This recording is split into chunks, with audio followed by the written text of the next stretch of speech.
Chapter 2. It was about the middle of the afternoon when he left the local train at Caermain station and strolled idly through the deserted town, where there had once reigned such splendors and such mysteries. Grass was growing between the cobblestones at the side of the empty, desolate streets. An old man, bent double with rheumatism, was slowly crawling along with the aid of a stick, and seemed the only inhabitant.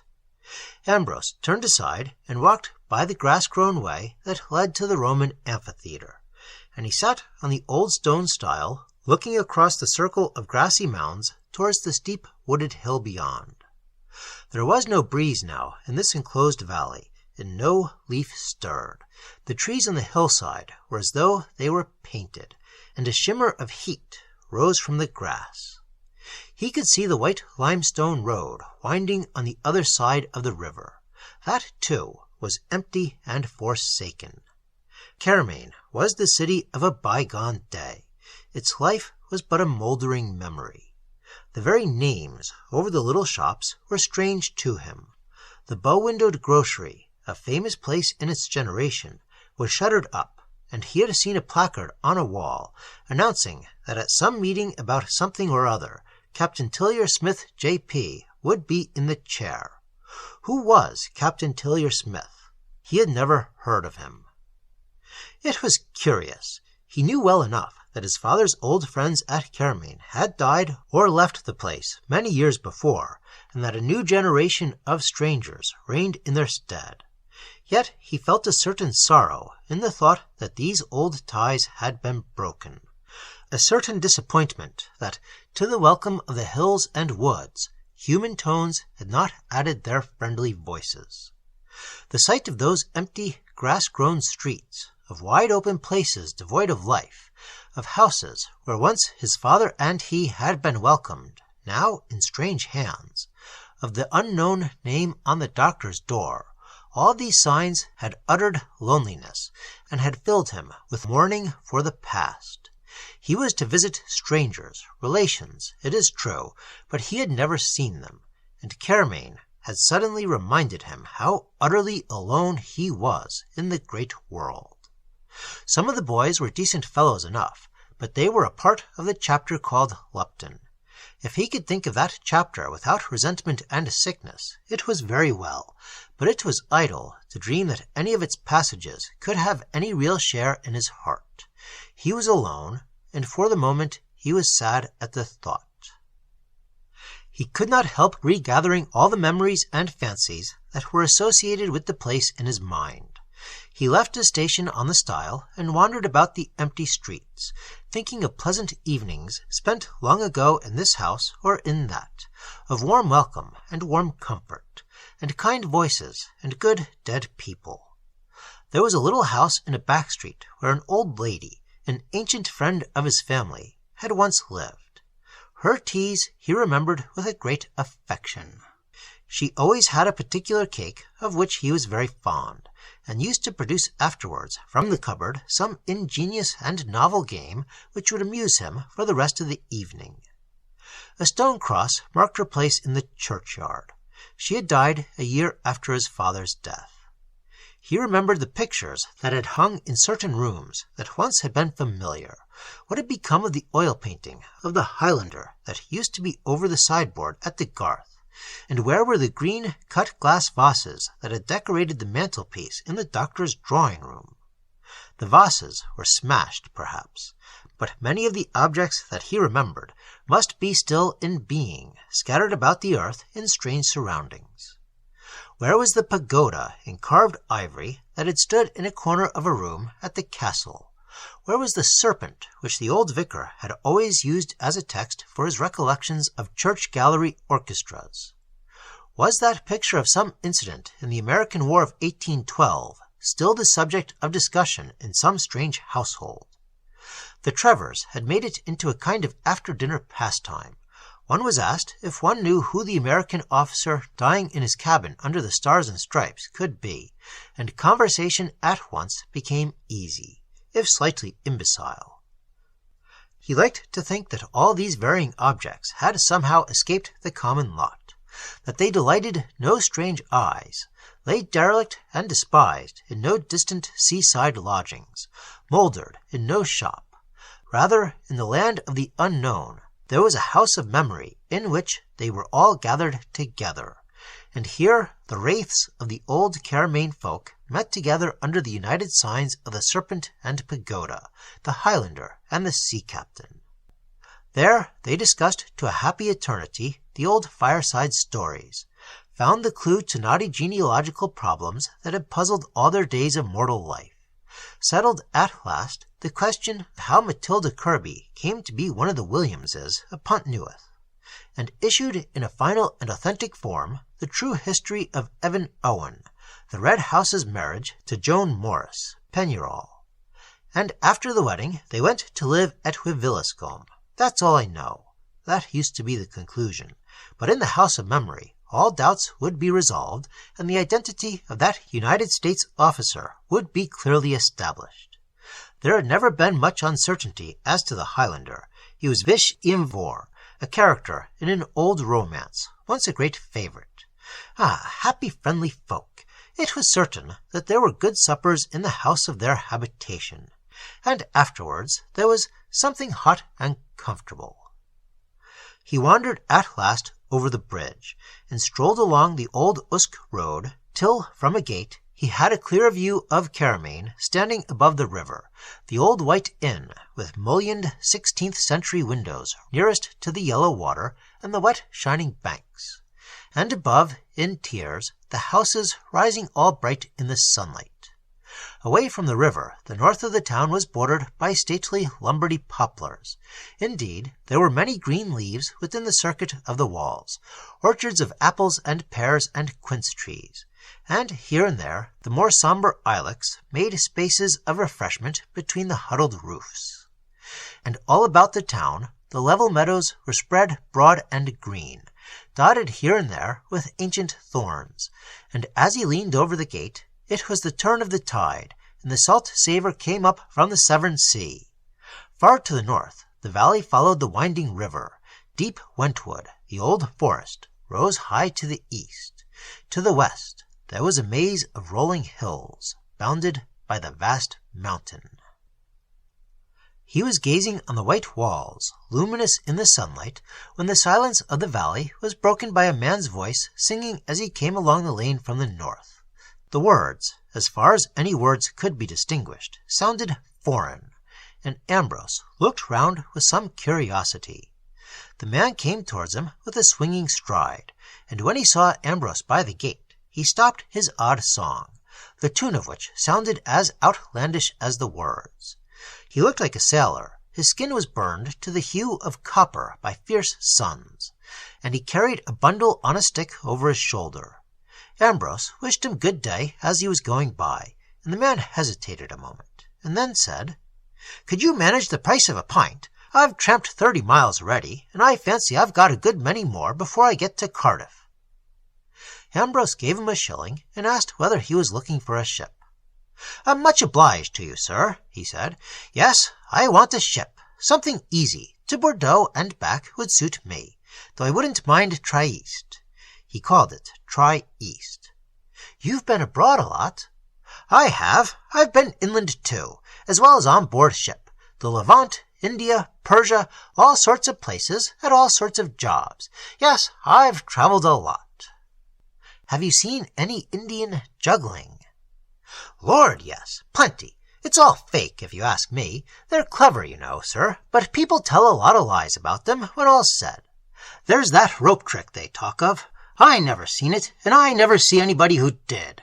A man must be drunk to believe nonsense like that, so it seems to me, though some of them can tell fortunes most wonderful." "You mean they come true?" "Yes, I'm certain of it.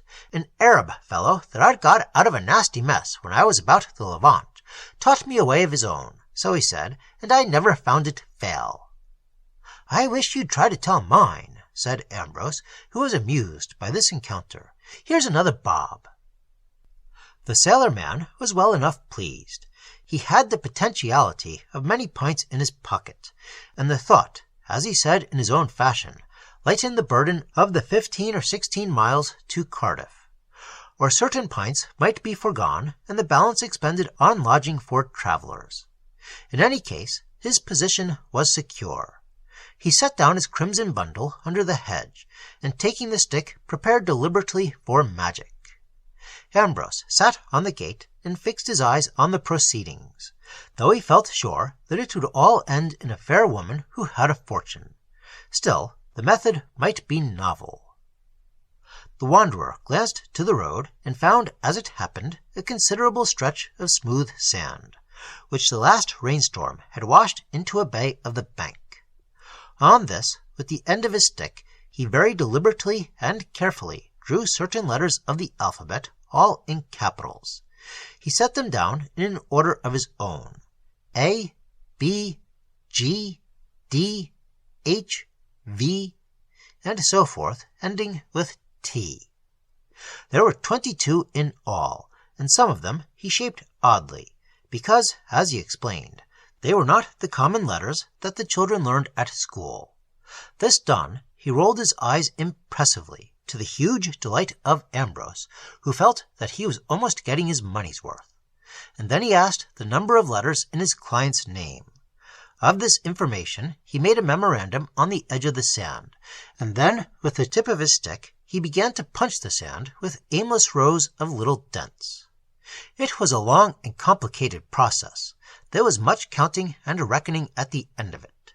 Some of the punch marks were smoothed out, and others, in odd figures and patterns, took their places. He looked up at last with a disquieted air. "Beg your pardon, sir, but you're English, aren't you?" "Yes, of course," said Ambrose. "Why?" "Well, you see you're fixed to the T." He pointed to the letter. "I can't make it out." "Why? What does that mean?" The man shuffled uneasily. "Shut up in prison, or something of that kind, I believe." He lied with difficulty and confusion, and took up his bundle again. "It's nonsense, of course, sir, you being an English gentleman. But there, you don't want to believe in such things. As I said, I expect it's all fake. I must be getting on now, sir, and thank you, I'm sure." He hurried off towards Caermain, turning back once at the corner, and looking at Ambrose with startled eyes for a moment, and then he was gone, and Ambrose laughed to himself. Evidently some horrid fate which the sailor dared not utter was prophesied for him, and he wondered what it could be. And then, while he looked at the letter T on the sand, the words of the Frenchman at the cafe came into his mind, and he remembered what the old Irish fiddler had said years before.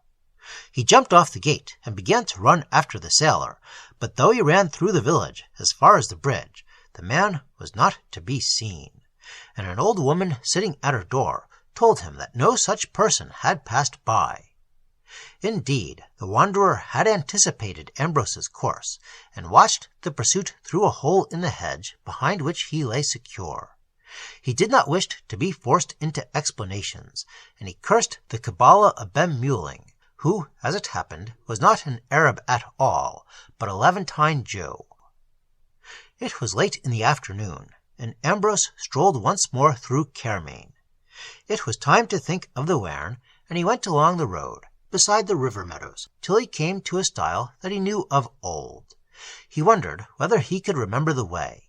It led, he knew, by the verges of deep woods, by wild hills and lonely valleys. One passed the ruinous chapel in the middle of the gorse-grown field, and the Soar brook was crossed by a narrow, trembling bridge. The path was but an uncertain thread, for few used it, and the bridge was so masked by the rich growth of dark, glossy alders that it was easy to miss the right point. "The divinations of sailor and fiddler, the prophecy of the Frenchman," said Ambrose, "passed from me when once I entered again those enchanted hills, those woods of most dear recollection. Even before I had turned from the road, a procession of happy children met me. They had been flower-gathering, for the local flower show, perhaps, and they came towards me as if they had been participants in some old festival. In front there were 2 girls who bore great spires of valerian. I remember that it grew on the rocky bank a little further down the road, where in its shadows flowered also the golden St. John's wort. The children with the valerian flowers wore such a look of joy. The hair of one was black, of the other golden, that I forgot the strange significance which the flower thus carried used to bear in Gwent. I suppose, indeed, that the old symbolism of Conoscorve has now become extinct. Behind these two came their companions, boys and girls, bearing their red and yellow, blue and white, but most of all, great bunches of creamy meadow sweet that scented all the air. Some, with a pretty face, had made spare flowers into twisted garlands, which they wore on their bare heads, and they had evidently been by marshy as well as flowery soil, for a few had woven rushes into fantastic shapes, and bore baskets which reminded me of the mystic ferns carried by another older procession, and one ingenious lad had made of these materials a fearsome-looking monster, a species of dragon, which he waved in the air. Last of all came two boys carrying great reeds and flags gathered by the river-bank, and as a flower dropped here and there, they left a faint track of blossoms behind them. And just as they passed, one of them must have produced his penny-whistle, for I heard the faint notes of an old tune piped as I turned aside from the road, and began to climb the green hill towards the wood. And before the boy's uncertain music was lost in the distance, a bird sang to me, darkling from the shadow of the trees, and after the bird the ripple of the brook rose up through the still valley, and after the sound of the clear water there was the whisper of the evening breeze among the leaves of the hedge. It seemed as if all the way enchantments beckoned to me. I found that I remembered the path quite well, but again and again I was tempted to go astray, to explore unknown valleys, to climb round and solitary hills, to penetrate into the green light that shone from the recesses of the woods that as a boy I had never visited. I wondered what I might not find if I entered that little vale that opened towards the west, half screened by a hazel thicket, and what country should I see if I stood on that hilltop amongst the waving bracken. I regained that afternoon all the sense that I had had in the same land when I was a little boy, the sense of a dweller in a mystic territory, whose every path may lead to fairyland, where magic dwelt in the brooks, in the flowers, in the green woodland, and on the bare, turfy height. Only a little was known. A few feet beyond the path might lie the entrance to the enchanted region. That white thorn bush on the hillside might be the resort of the 3 fairy birds of Rhiannon. Those broken stones might hide the entrance to a cavern filled with Celtic treasure, with the gold ornaments of old kings and heroes, with the last books of Merlin's wisdom, and the figures of his spells.